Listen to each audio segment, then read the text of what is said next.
बाद अगली खबर की ओर चलते हैं। राष्ट्रपति डोनाल्ड ट्रंप की नीतियों के खिलाफ अमेरिका के कई शहरों में विरोध प्रदर्शन हुए हैं। जनवरी के बाद से ये चौथा बड़ा विरोध प्रदर्शन था। इन प्रदर्शनों का नाम गुड ट्रबल लाइव्स ऑन विरोध प्रदर्शन था। आइए आपको एक रिपोर्ट के जरिए बताते हैं कि ट्रंप प्रशासन की किन नीतियों के खिलाफ ये विरोध प्रदर्शन थे और इनका ट्रंप प्रशासन की कार्यशैली पर कितना असर पड़ेगा। ये रिपोर्ट देखिए। अमेरिका में एक बार फिर बवाल मचा हुआ है। पिछले कुछ महीनों के दौरान ट्रंप की नीति के खिलाफ हर वो शख्स उठ खड़ा हुआ है जो राष्ट्रपति की नीतियों से सरोकार नहीं रखता। विरोध की वजह ट्रंप की एक नहीं बल्कि कई नीतियां हैं जिसके खिलाफ जनता सड़कों पर है।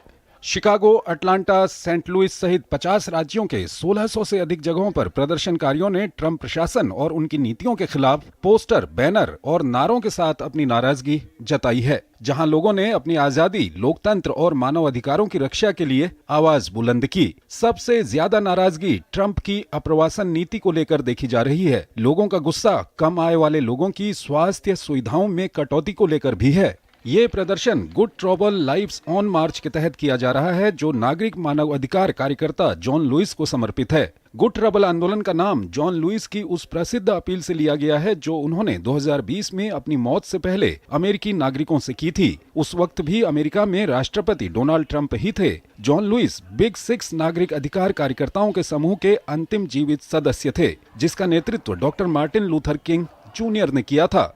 विशेषज्ञों के मुताबिक लोगों के असंतुष्ट होने का एक कारण ट्रंप सरकार की टैरिफ नीति भी हो सकती है, जिसके चलते अमेरिका में महंगाई बढ़ी है। गुस्से की वजह सरकार का बिग ब्यूटीफुल बिल भी है, जिसने सामाजिक कल्याण योजनाओं में कटौती को मंजूरी देकर लोगों की उम्मीद पर पानी फेर दिया। अमेरिकी राष्ट्रपति का विरोध न सिर्फ सड़कों पर हो रहा है बल्कि उन्हें अमेरिकी संसद में भी चुनौती मिल रही है। दरअसल अमेरिकी सीनेट ने व्हाइट हाउस के विदेशी सहायता और सार्वजनिक प्रसारण पर खर्च पर कटौती विधेयक को मामूली अंतर से मंजूरी तो दे दी, लेकिन यहाँ भी उन्हें अपने ही 2 सांसदों का विरोध झेलना पड़ा।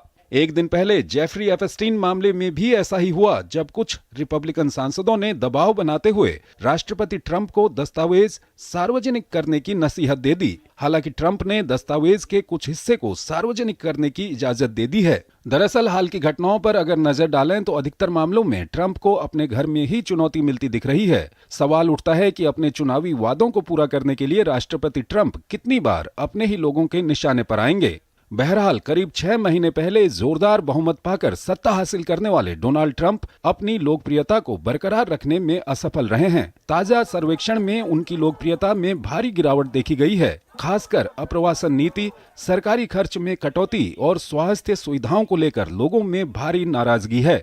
सर्वे में शामिल लगभग आधे अमेरिकियों का मानना है कि ट्रंप की नीतियों ने काफी नुकसान पहुंचाया, जबकि 1/4 लोगों ने स्वीकार किया है कि ट्रंप की नीतियों ने उनकी मदद की है। अशोक सज्जनहार हमारे साथ जुड़े हुए हैं, वरिष्ठ राजनयिक हैं, विदेशी मामलों के जानकार हैं, उनसे हम बातचीत करेंगे। अशोक जी, अगर ये अमेरिका का मामला देखें तो जिस तरह से 6 महीने पहले ट्रंप प्रशासन वहां पर आया था, काफ़ी बड़ा उसको बहुमत मिला था, लेकिन हम देख रहे हैं कि लगातार वहां पर कई नीतियों को लेकर के विरोध प्रदर्शन हो रहे हैं।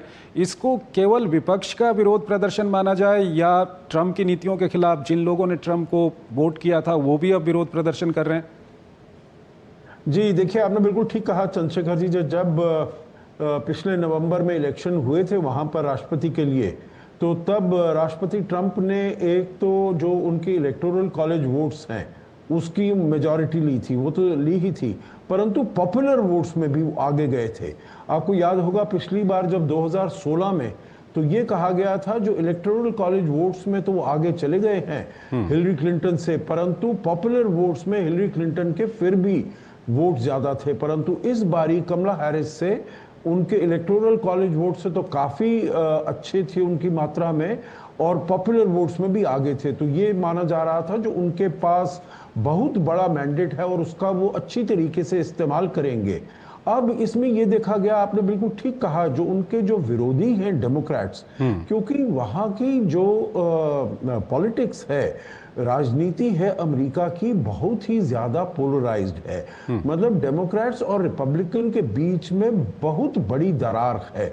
तो जो कुछ भी रिपब्लिकन कहते हैं उसको डेमोक्रेट्स नहीं मानते हैं, जो कुछ डेमोक्रेट्स कहते हैं उसको रिपब्लिकन नहीं मानते हैं। तो ये कहना तो आपका बिल्कुल ठीक होगा, जो डेमोक्रेट्स तो उनके विरुद्ध खड़े ही हुए हैं। परंतु जैसे आपने ये बताया, जो उनके जो foreign appropriation, foreign assistance bill में 2 रिपब्लिकन्स ने भी सेनेट में उनके विरुद्ध वोट किया, और वो भी उन्होंने उनके ट्रंप के विरुद्ध वोट किया।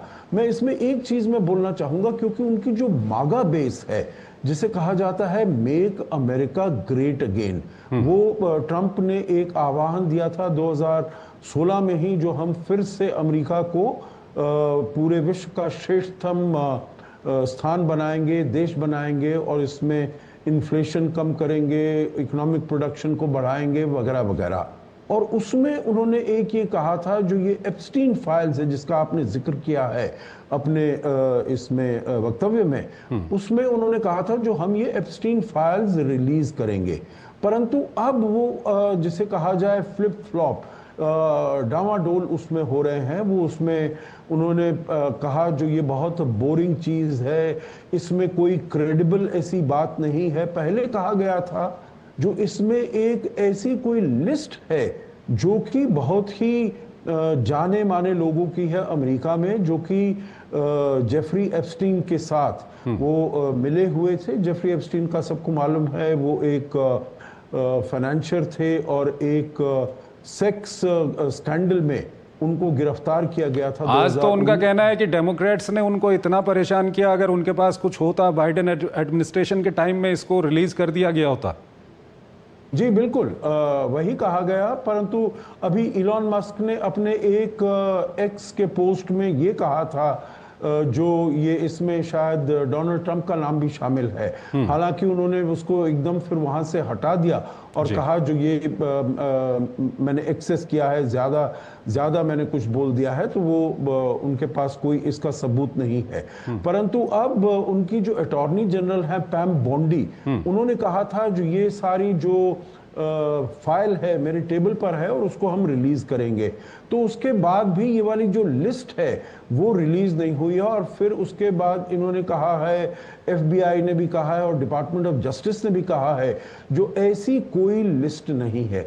तो उनकी जो मागा बेस है चंद्रशेखर जी, वो भी इस पर विश्वास करने के लिए राजी नहीं है, और वो समझते हैं जो कुछ ना कुछ इसमें छुपाया जा रहा है। तो इसीलिए आपने अभी जो कहा, जो उन्होंने एक ऐसी, ठीक है अशोक जी, उन्होंने आज ये भी आदेश दिए हैं कि इसमें से जो कोर्ट जिनको इजाज़त देता है उसको उस रिपोर्ट को रिलीज़ की जाए। अशोक जी, साथ ही साथ आपसे ये भी जानना चाहेंगे कि डोनाल्ड ट्रंप की 2 पॉलिसी, एक इमिग्रेशन को लेकर के, एक टैरिफ को लेकर के, ये कहीं ना कहीं अमेरिका के अंदर में जो पावरफुल लॉबी है या पावरफुल लोग हैं उनको तो इम्पैक्ट नहीं कर रही है कि वो अब सड़कों पर उतर रहे हैं? नहीं, टैरिफ की पॉलिसी तो बिल्कुल, क्योंकि वहां के जो बिग बिजनेस हैं, देखिए जब आप टैरिफ को उन्होंने शुरू किया, पहले तो उन्होंने कहा लिबरेशन डे 2 अप्रैल को, जो हम सभी पूरे दुनिया में देशों के विरुद्ध टैरिफ लगाएंगे, जो कि 9 अप्रैल से शुरू हो जाएंगे। फिर 9 अप्रैल को उन्होंने कहा जो इसको हम अब 90 दिन के लिए बंद कर रहे हैं, इसको पॉज कर रहे हैं, जो कि 9 जुलाई को होता है। 9 जुलाई को उन्होंने कह दिया जो हम 1 अगस्त तक। तो देखिए, जब बिजनेस कोई करता है, जो अपना निवेश करता है, जो इन्वेस्टमेंट करता है, तो उसको सर्टेनिटी चाहिए, उसको विश्वसनीयता चाहिए, जो भी ये टैक्सेशन पॉलिसीज हैं ये आगे चलती रहेंगी। ये नहीं जो उसमें एकदम इतनी जल्दी फेरबदल होगा। तो ना वहां पर इन्वेस्टमेंट हो रहा है, निवेश हो रहा है, ना प्रोडक्शन हो रहा है, इन्फ्लेशन बढ़ रहा है क्योंकि टैरिफ्स बहुत बढ़ गए हैं। तो इसीलिए वहां पर आम लोगों की जिंदगी पर भी बुरा असर पड़ रहा है और बिजनेस पर भी बुरा इसका प्रभाव पड़ रहा है। ठीक है अशोक जी, बहुत बहुत शुक्रिया आपका, आप हमारे इस कार्यक्रम में जुड़े और दोनों ही महत्वपूर्ण विषयों पर आपने अपना महत्वपूर्ण विश्लेषण हमारे दर्शकों के साथ साझा किया। यहाँ पर एक छोटा सा ब्रेक लेंगे, ब्रेक के उस पार आज की कुछ और महत्वपूर्ण अंतर्राष्ट्रीय खबरें आपको बताएंगे।